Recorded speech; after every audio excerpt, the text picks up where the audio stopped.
नवंबर 2025 को आने वाली उत्पन्ना एकादशी को समर्पित यह विस्तृत व्रत कथा धर्म और श्रद्धा का उज्ज्वल उत्सव है।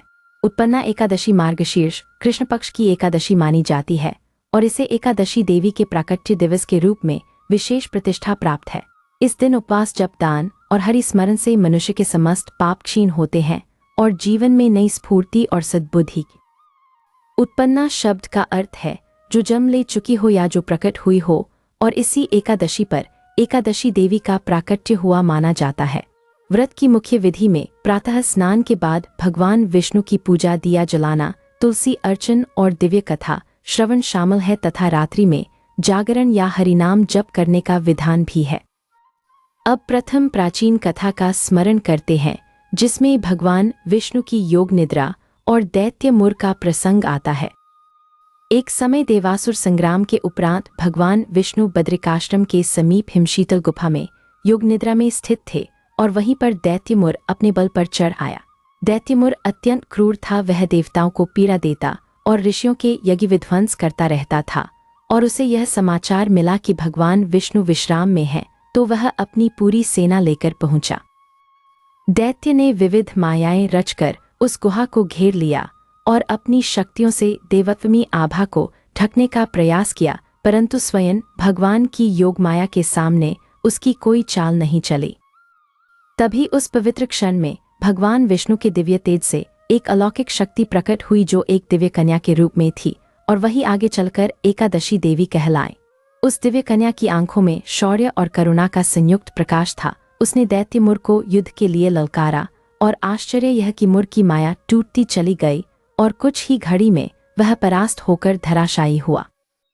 जब भगवान विष्णु की योग निद्रा खुली तो उन्होंने दिव्य कन्या को आदर दिया और कहा कि तुम्हारे प्राकट्य के दिन को मैं उत्पन्ना एकादशी नाम देकर जगत में प्रसिद्ध करूंगा और जो भी इस तिथि का व्रत करेगा उससे मेरे धाम की प्राप्ति होगी। दूसरी कथा सतयुग की है, जब एक महान राजा रुक्मांगद अपने सत्य संकल्प और धर्म पालन के लिए प्रसिद्ध थे और उनके राज्य में प्रजा सुखी और पावन थी। राजा रुक्मांगद ने अपने जीवन को एकादशी व्रत के पालन के लिए समर्पित कर दिया था और उसी विधि से मार्गशीर्ष की उत्पन्ना एकादशी को सर्वोच्च महत्व देते थे। दैत्यों की माया शक्ति को देख देवगण चिंतित हुए और उन्होंने भगवान का स्मरण किया। तब नारद मुनि राजा रुक्मांगद के पास आए और बोले कि उत्पन्ना एकादशी का अखंड पालन ही राज्य और धर्म की रक्षा करेगा। कथा है कि एक बार राजसभा में राजधर्म की परीक्षा के रूप में अतिमोहक रूप उपस्थित हुआ जिसने राजा को अपने व्रत से विचलित करना चाहा, पर राजा ने हरिस्मरण कर एकादशी न तोड़ने का संकल्प दृढ़ रखा।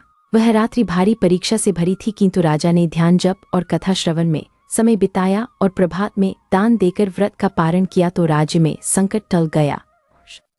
तब से राजा रुक्मांगद का नाम उस भक्त में जोड़ा जाता है जिसने उत्पन्ना एकादशी के तेज से धर्म की मर्यादा और प्रजा की रक्षा की, और यह कथा जनमानस में आदर्श बन गई।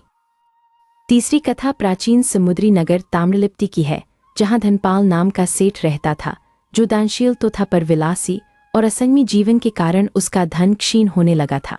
एक संध्या वह नदी तट पर बैठा अपने भाग्य को कोस रहा था। तभी एक वृद्ध साधु आए।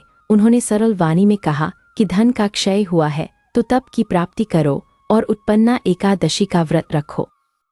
धनपाल ने दृढ़ मन से संकल्प किया। उसने स्नान कर तुलसी के सम्मुख दीप प्रज्वलित किया और दिन भर जप कथा और सेवा में लगाया। रात को हरि कीर्तन किया और प्रातः दान देकर पारण किया। अगले ही मास से धनपाल का व्यापार सुधरने लगा। जहाज सुरक्षित लौटे और मजदूर प्रसन्न रहे। घर में कलह शांत हुआ और मन में संयम के साथ समृद्धि का संतुलन स्थापित हो गया। वह सेठ अंत धर्मपाल कहलाया क्योंकि उसने समझ लिया कि समृद्धि का सार संयम और सेवा में है, और वह हर मार्गशीर्ष की उत्पन्ना एकादशी को अनिवार्य रूप से मनाने लगा और नगर में अन्न क्षेत्र कासन। चौथी कथा विंध्याचल के घने जंगलों की है, जहां निषाद नाम का एक शिकारी रहता था जिसका जीवन हिंसा से जुड़ा था और जो रात में पशु मारकर जीविका चलाता था। एक बार वह वर्षा और ठंड के कारण एक साधु की कुटिया के बाहर फंस गया। भीतर से हरिनाम का स्वर आ रहा था और उस दिन संयोग से उत्पन्ना एकादशी की रात्रि थी। शिकारी के पास भोजन नहीं था, वह अनजाने उपवास में था और हरि नाम सुनते सुनते उसकी पलकों में जागरण की थकान थी, पर मन में विचित्र शांति उतर रही थी। भोर में साधु बाहर आए तो निषाद ने हाथ जोड़कर क्षमा मांगी। साधु ने उसे स्नान कर पूजा में बैठाया और एक थाली अन्न का दान दिया। कुछ समय बाद जब निषाद का देहांत हुआ तो किंवदंती है कि उसे वैकुंठ की प्राप्ति हुई, क्योंकि उसने अनजाने में ही उत्पन्ना एकादशी का पालन कर लिया था। पांचवी कथा अवंती देश की रानी सुमित्रा की है, जिनके पति राजा सुषेण युद्ध में पराजित होकर शत्रु द्वारा बंदीगृह में डाल दिए गए और राज्य निराशा में डूब गया। रानी ने महल के शोक को त्याग कर गुरुकुल के आचार्य से धर्म मार्ग पूछा। आचार्य ने कहा कि उत्पन्ना एकादशी का व्रत कर हरि चरणों में प्रार्थना करो और प्रजा के लिए अन्न जल की व्यवस्था करो। रानी ने स्नान कर संकल्प लिया, पूरे दिन एक क्षण भी व्यर्थ न जाने दिया। रोगियों को औषधि पहुंचाई, अनाथों को वस्त्र बांटे और शरण में आए श्रमिकों के लिए अलाव जलवाए। रात को दीपक के सामने बैठकर हरि स्मरण में लीन रही। अगले दिन प्रातः समाचार आया कि शत्रु राज्य में विद्रोह भड़क उठा है और राजा की बेड़ियां अपने आप ढीली हो गईं। यह सुनकर रानी ने दान वितरित कर पारण किया और कुछ ही दिनों में सुषेण सकुशल लौट आए और राज्य में न्याय की स्थापना हुई। इन कथाओं का सार यह है कि उत्पन्ना एकादशी का व्रत केवल उपवास नहीं बल्कि चित्त की रचना है, जिसमें संयम, दान, करुणा और स्मरण का संगम होता है। अब 15 नवंबर 2025 के संदर्भ में ध्यान रखें कि इस दिन प्रातः स्नान कर घर या मंदिर में विष्णु, लक्ष्मी और तुलसी का पूजन करें और दिन भर सात्विकता का पालन करें। व्रत करने वाले चाहे फलाहार करें या निर्जल रहें, अपने स्वास्थ्य और स्थिति के अनुसार संकल्प लें, पर मन, वचन और कर्म से संयम और शुचिता का ध्यान रखें और रात्रि में यथाशक्ति जागरण कर हरिनाम जप करें। अगली प्रातः देव पूजन के बाद ब्राह्मण, अतिथि या जरूरतमंद को भोजन, जल, वस्त्र या मीठा फल अर्पित कर पारण करें और घर परिवार के साथ प्रसाद ग्रहण करें। इससे व्रत कथा श्रवण का महत्व भी उतना ही है, इसलिए इस दिन एकादशी देवी के प्राकट्य की कथा और उपयुक्त पुरातन प्रसंगों का मनन करें। इससे व्रत का पुण्य बढ़ता है और श्रद्धा दृढ़ होती है। जो लोग किसी कारण से उपवास न कर सके वे भी इस दिन प्रार्थना, सत्संग और सेवा अवश्य करें। एक तुलसी पत्र अर्पण भी परम कल्याणकारी माना गया है। उत्पन्ना एकादशी की दीर्घकालीन साधना मानसिक दुर्बलता को दूर कर साहस और विवेक उत्पन्न करती है, ऐसा अनुभव भक्तजन बार-बार बताते हैं और जीवन की दिशा स्पष्ट होती है।